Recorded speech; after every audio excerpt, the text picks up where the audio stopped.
Well, as you can see, there's been some changes to the room. Also, we've bought more games from Dan the Dude and some very rare games. Let's find out what I got. Let's find out what I did. Welcome to PS Too Many Games.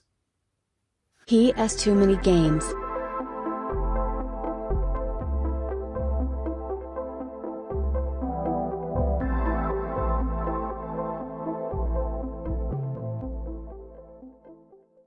Hello guys, welcome to PS Too Many Games, the channel that's had a very good week for many different reasons. And that's not a bad thing. That's a good thing! But seriously, as you've seen, the background has changed again. We've gone back to what is one of the original camera stances. Door behind me, middle of the room. Why have I done this? As you see, I've built a new unit. This is the widest unit I've built yet, but with much better wood. The white panels I used to use were just low quality. I want to save money, but obviously they were not that thick, so they would bow quite easily. Whereas this is thicker shelves, so there will be some bowing, but very minimal bowing, and I will be happy with that. Obviously at the ends, I don't mind like the slight bowing. It's going to happen. I'm not the best builder in the world, but I think the brown shelving looks better. It certainly can sustain seriously more weight than the white shelving used to. And the fact that it's now, the shelves are all 4 foot across each, this holds the most games one shelving unit I've ever built. It's by far the best unit I've ever built. It's never going to be perfect. Trust me, it's never going to be perfect. But hopefully I'm going to get a better sign. 1264, I need to update that at some point. But yes, I like it. I like it. And as we can see here, if I just turn the camera, I'm using one of the older white units in the corner now. That now holds the same amount of games, but now, swing across, the original unit, apart from the expensive games in the small rack, every game, so about 1,500 to 600 games, is now against the back wall. Which leaves, if I scroll around here, a very empty second white unit, and a very empty wall. So I've got significantly more room than I used to have. Well, same room, but I've just used it for better reasons. Mind dying, Dave, tag in. Isn't anybody gonna help that poor man? I still have the brown unit to the right of me that was holding a good amount of games. That is now empty. So I've now got 2 empty units. One of them is probably going to be used for my platinum games. I've got platinums in a different room on a charity shelf. I bought a shelf and units from a charity shop for $5, which holds games quite well. I'm probably going to get rid of that and just put it onto the unit to the right here. I would swing it around, but the camera only can swing at 180, like 90 degrees. Can't do that, so I'll show you in the future. But the plans are going well. What I'm probably going to do, once again I swing it around here, I'm probably going to dismantle this or rebuild it in a fashion which can hold better weight. And I'm probably going to turn that into, I've always wanted a shelving unit just for consoles and controllers with stands, proper stands for controllers. Basically showing off the different varieties of controllers and consoles, boxed and unboxed. Going for the full aesthetic now at PS Too Many Games. Also, I'm probably going to combine the demos with the platinums on this shelving unit, because this shelving unit is going to be too big for all the platinums. Because that shelving unit can hold about 400 final games, and the platinums only wasn't that many. About half of that were platinum. So there's finally going to be a room for the demos. So it's all coming up. It's all coming up Millhouse here at PS Too Many Games. Everything's coming up Millhouse. So once again, Dan the Dude, who I've bought from on a bi-monthly status. Once again, we have bought some games from him. All 4 of these games are rare to find. They really are. One is incredibly rare. We'll grab that a little later on. We'll go through them one by one. But Dan the Dude now has his own YouTube channel, and also he did a did a list of every Steelbook PAL game ever released, which is really handy for me. But seriously, if Dave would splice his channel somewhere or like video, that would be helpful, because he has helped this channel a lot. I've bought so many rare games from him at fair prices, and generally speaking, a lot of the rare stuff here nowhere to find CX. Dan always sends me like video games that are not in CX stock that he knows I need. So basically, Dan's going out of his way to help the channel. So he is easily one of the biggest helps the channel's ever had and will ever have. So thank you again, my friend. please give his channel a like, give it a watch. He's just started, I believe, so it's obviously going to be like this channel. The first episode of this channel was shit. So remember, first episode of any channel is always not going to be great. Just give him a watch, give him a like. He is genuinely a nice human being and has helped the channel a lot. Depending on what happens this week, this might be the only episode this week, depending on time, because I work a lot now. What was I going to say? That's right. So, I finally can confirm that I will be hitting up the Norwich Video Gaming Market on the 6th of October. That's a Sunday. It'll be at the Forum.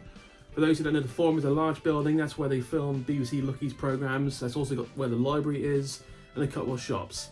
It's usually used for like markets and other things. So I will be there Sunday, October the 6th.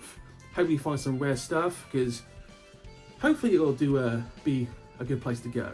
Obviously we'll be filming with the I'm a bit sad that I've got this, but to be honest, and you might have saw Oxford Game Market. Oxford Game Market was probably some of the best film I ever did, because I held it up high. But your arm starts to hurt after a while. But this is probably the only time it'll be acceptable to have one of these like this is at a video game market, because I'm not the only one who's going to be filming, so I'm going to be a little more integrated in. But filming like this, I still kind of hate it. But for better viewing, for like better shots of the channel, like how it actually does help. But this film like that with short version, still kind of good, still kind of helps. So you'll be seeing that, and I will hate myself a little for it. I will also be hitting up the Nottingham Gaming Market, which is literally the week afterwards. That would be the 13th, Sunday the 13th. I believe Dan's tagging on for that one too. So we have 2 video game markets we'll be hitting up in a short space. So that's good. Also, I'll be hitting up Dwight the Darkness sometime before Christmas. Also, Dan will be tagging me on that one too. So we've got plans afoot now for PS2 games for the rest of this year. So I'm actually in a good, happy position. I'm also not going to be so much cutting out CXs, but you'll be seeing less CX travels, because I have been CX heavier the last 3 months, and even I'm getting sick of it. I'm going to try and do more independent stores. Obviously, Last Level Games, you saw that episode. Independent stores, usually you find the games that you want to find at CX, and stuff that CX just don't sell. I'm trying actively now to find more colourful controllers. That is going to be a thing, because they're not as common as you think they would be. And hopefully at one of these markets they will have some. You never know, you never know. But yeah, so a lot of goals, a lot of plans for the channel. It makes me happy in the moment, and that's what matters. Sometimes YouTubers do this just for the like, just because they have to. No, I've not felt once. Good Lord, that was terrible. There's not one time so far while doing the channel I felt like I had to do it, and hopefully that's the way it's going to stay. I like doing 2 videos a week. It's fun. It's fun. I really need to do that Gugon episode. I keep putting it off, and I keep forgetting to buy Gugon because I really wants to start. Now I've got the rack. I want to take the stickers off now. It's like I want to look good. Oh, see, I might change the setting, because having the Toy Play Pom Pom Party box at the front, bit of an interesting choice.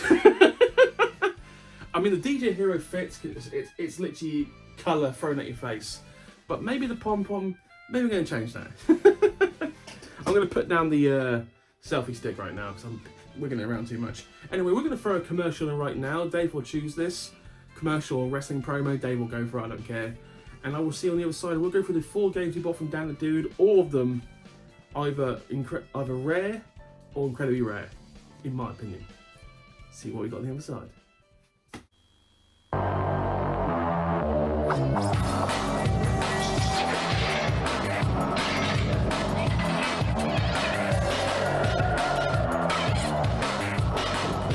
Call that a fight. Now you can take out your anger on over 20 different characters. That's what I call a fight. Super Smash Bros. Melee. Only on Nintendo GameCube.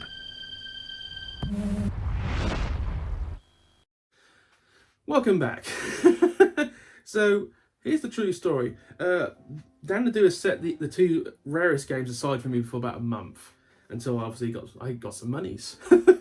But on the actual day I was going to pick up the games from Dan, the usual spot, he texted me and said, I've literally just got a box turned up and it's got these two. Do you want these two also?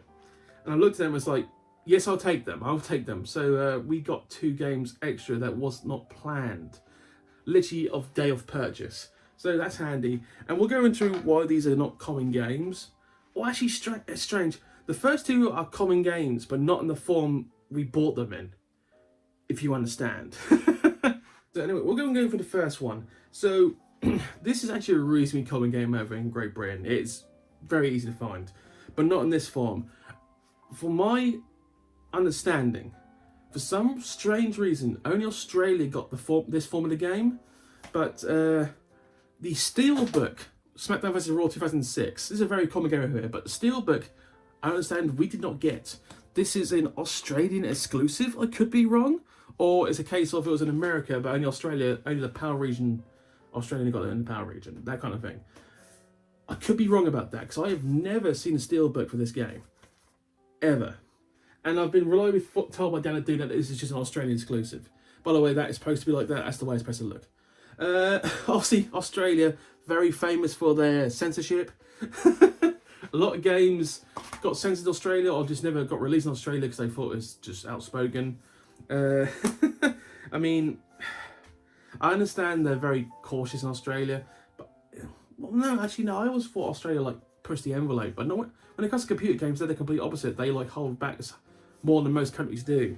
But yeah, this steel tin, not in the greatest condition. Obviously, it's aged, but the feel of it is fantastic, and I was very happy to pay for this.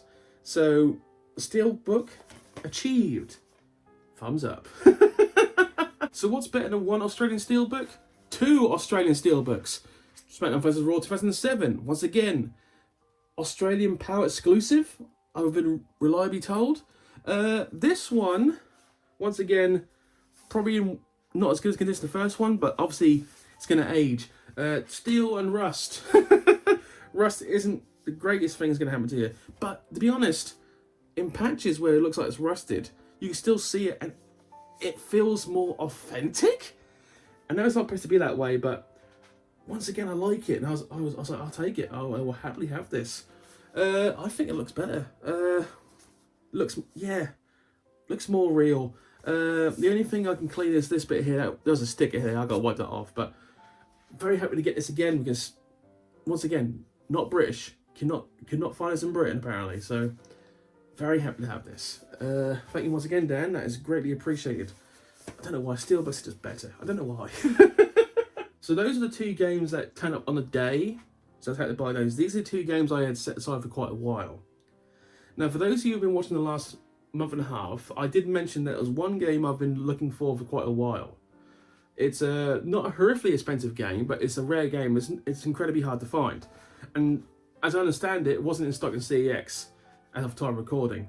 But this is a game I've been looking for personally. I love this franchise. Samurai Warriors 2 Extreme Legends. From my understanding, this will put you back between 50 and 60 quid at a CEX. This is not as common as you think. This is a rare game. I mean, the normal version, Samurai Warriors 2, is reasonably common. You can find it. I don't know if the Empire version was also reasonably common, but the Extreme Legends version. For the Samurai Warrior fans, I have been reliably informed for the dubbed games, this is by far the best one. Samurai Warriors 3 was only released on the Wii, and that wasn't a great game. It was playable, but compared to Samurai Warriors 2, it was kind of meh.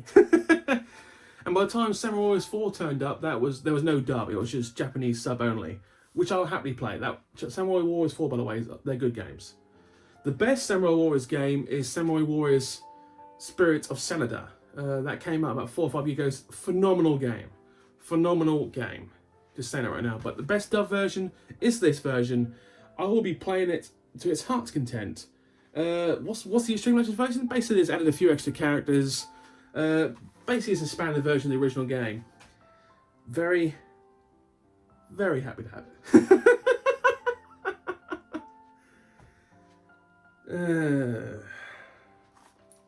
Sometimes it's personal things, like games you want to get personally and makes your day. This made my day. Thank you, Dan. Thank you very much. Now, I can't emphasize enough how rare the last game is. It isn't horrifically expensive. It's quite expensive, but not horrifically. It's just short of £100, as I understand it. But this is such a hard game to find in its form. Once again, we actually own... Let me explain. Let me go through like the... Good lord, and he dropped it. Oh, Jesus. Okay, right. So for those of you who see the first game, you know what I'm talking about. But those of you who don't, so let me explain. So what we have here is Dragon Ball Z Budokai Tenkaichi 3. Say that fast. Obviously, as you can see, I bought it from Game a long time ago, $29.99. This, now you had to pay a minimum of 50 or 60 quid to buy this. It is regarded as one of the best Dragon Ball Z games ever. Top 2, top 3 easily. It's either this or Dragon Ball Z Fighters. I haven't played Kakarot yet, so I can't say if that was one of the best, but I've heard good things. But this is by far one of the best fighting games Dragon Ball Z ever made. Or Dragon Ball. Bandai, you know what I mean, right? So these days, this is not common, but you will still play £50 or £60 to find it. It's one of the more common, rarer games. That sounds so stupid out loud, but it's kind of true. The Platinum version is even harder to find, because obviously it's sold so many games since first year. But remember, this game was released like late in the PS2 life. We're talking like 2008, 2009. So it was one of the later Platinums to ever get released. This is actually cheaper than the original version. I have no idea why. I would have thought the Platinum version would be the better version, but you never know. People just don't like that one. So there was one more version, by far the rarest version, and this obviously got released in limited quantities, but we now own the collector's edition of Dragon Ball Z Budokai Tenkaichi 3. This is as rare as many games get. What makes it so rare? Obviously, collector's editions were released in limited quantities, as I understand. This also is in stunning condition for how old it is. Honestly, when he's, do you want this? I was like, I said, yes, fuck yes, please, I need that now. I can't emphasize. So what comes in the collector's edition that is so special? Okay, bear me a second. I'm gonna be gentle as I can with this, because okay. So obviously, bear me a second. Good lord, I'm so a bit nervous on this. Okay, so obviously the game comes with it. That's obviously, but the extras. I'm gonna have to put the game on the side here. Right. Box is now empty. So, a couple of extras. It comes with a digital art book for the collector's edition. This literally is a 50-page book of digital art and like screenshots of what went into this. To put it in context, this was released in like 5 different languages, so this collector's edition got released all over the world. But just there's art and how they made it computerly wise, like digital graphics, that kind of stuff. They were very proud of this game, and rightfully so. It's one of the better games they ever released. But the what's probably cooler. So this apparently is a poster. I'm gonna have to stand back. I have not opened this yet, so but I'm assuming easy. I don't want to rip this. Right, easy.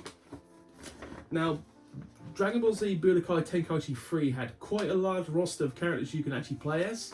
That's why it's regarded as some, but this has every image of every character in the game. Now, I will try and get as close as I can with this. It's a post, obviously, but as you can imagine, let's see, so that's 5 at the side there, 5, 20, 30, 40, 50, 69, right? Now, 69 on the left there, 18, sorry, I'm going to try and do the mathematics here, 24, 30, 36, 42, so, did I say 69 and 59 characters? Shit. But as you can roughly guess, well, 100 plus characters and forms you can play in this game, and they put them all their unique positions in a poster. That's pretty cool. That's pretty cool as like an extra. So they're the two basic things you get in the collector's edition. Was it worth? Obviously, on release date, it probably was worth maybe £5 or £10 more than most. But this collection edition will get you easily across £80 to £90 at CEX. But they don't have them at CEX.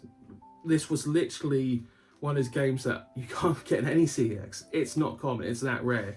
And having it in such a good condition is phenomenal, and I thank Dan once again. Put in context, this is the man who found me an awesome edition of Pro Evolution Soccer 2014. He's found me so many rare games in such good conditions, and he has his own collection of rare games. Some of them I don't own, and some of like the special editions that he's never going to sell to me. They're like his, hands off, Adam. But yeah, I don't know if I'm actually going to put this poster up. I doubt it, because I'll probably rip it at some point. But yeah, that's phenomenal. Bear me a second, I've now got to try and fold this up. Dave, just cut me out, because this is going to take ages. To put it in context, any gaming market, this will not last long. This will be bought in the first like 20 to 10 minutes in any gaming market. Easy, easy. Oh, better put the game back in. The actual game that comes with it. I have checked off screen, by the way. Disc is there and it's in like perfect condition, as you would imagine. So I now own all 3 copies of this. I think I can't be perfect, but I think I've never got to buy Dragon Ball Z Budokai. Oh, fuck me! I was doing so well saying it first time. Dragon Ball Z Budokai Tenkaichi 3. I don't think I've ever got to buy a version of this again. So awesome. To be honest, I thought this would be one of the last games I would one of the last ones I could find, because collector's editions are so. Well, some of them are reasonably common, like the Hitman triple version. That's common. But some of them obviously no chance. But yes, all 3, very happy. As you can imagine, that's the end of the episode. Please comment, like, subscribe. Thank you again for watching. Future episodes, obviously Google will be coming up. I'll let you in. I'm going to buy from Momax eBay again. That's the German eBay site. There are a few German exclusive games that we actually need for the collection. They're not expensive, but I have to get them at some point. That will be coming in sometime in this month. That'll be coming. Also, probably to do some kind of CEX price comparison again, because it's probably been a while since I've done one of those. See what's popular and what's not.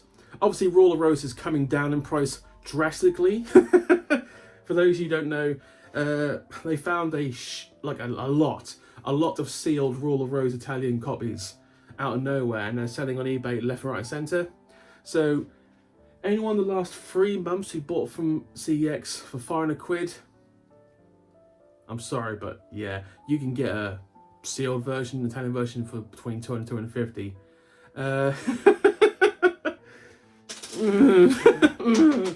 I know some people have literally been buying them and flipping the CEX European version and making money off them. That's why CEX is now prices slowly. Anyway, once again, thank you for watching. Have a good day, guys. Thank you. Bye.